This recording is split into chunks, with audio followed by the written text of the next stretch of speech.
What if everything you thought you knew about justice was wrong?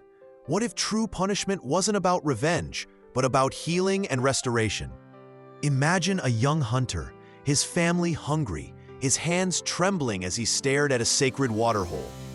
The elders had warned him countless times. This place was forbidden during the dry season. But the fish seemed so close, so easy to catch. Just one cast of his spear.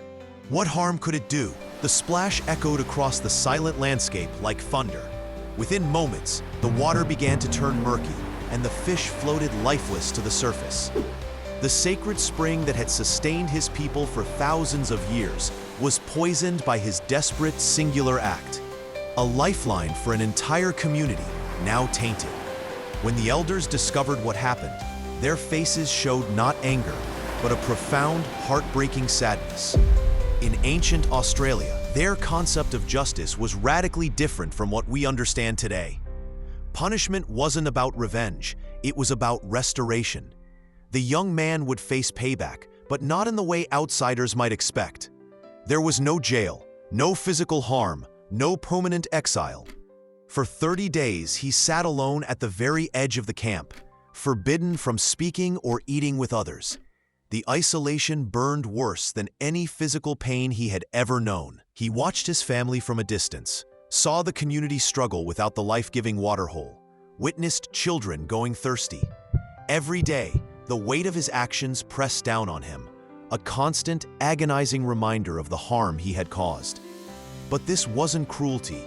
This was a carefully orchestrated process of reflection and reintegration. Each day, an elder would sit nearby in silence, sharing the burden of his shame, a silent vigil of support. The women continued weaving baskets for him, leaving them where he could find them. The men still acknowledged him with subtle nods, a quiet affirmation that he was still part of the tribe, even in his isolation. This wasn't about shunning.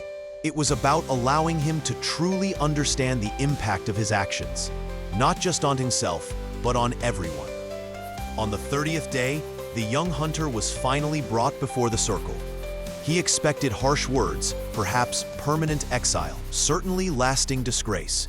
Instead, the eldest woman spoke softly, her voice filled with a wisdom that transcended anger. "You have carried our pain.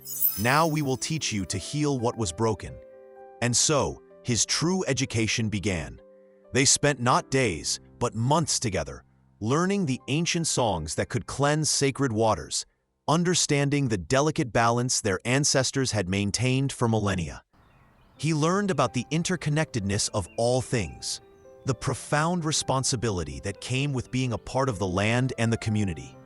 This was not just about fixing the waterhole, it was about fixing the spirit, about reconnecting him to the very traditions he had inadvertently harmed. When the waterhole finally ran clear again, sparkling with life once more, the young man had become something far more than just a hunter. He had transformed. He had become a keeper of sacred knowledge, a protector of tradition, a living testament to the power of restorative justice. Ancient Australian justice understood something profound that we in our modern world have largely forgotten. That true punishment isn't about destroying someone who has fallen or casting them out forever. It's about lifting them up, guiding them, and empowering them until they are strong enough to lift others, to heal what was broken, and to become a force for good within their community. It's a powerful lesson in empathy, responsibility, and the enduring strength of human connection.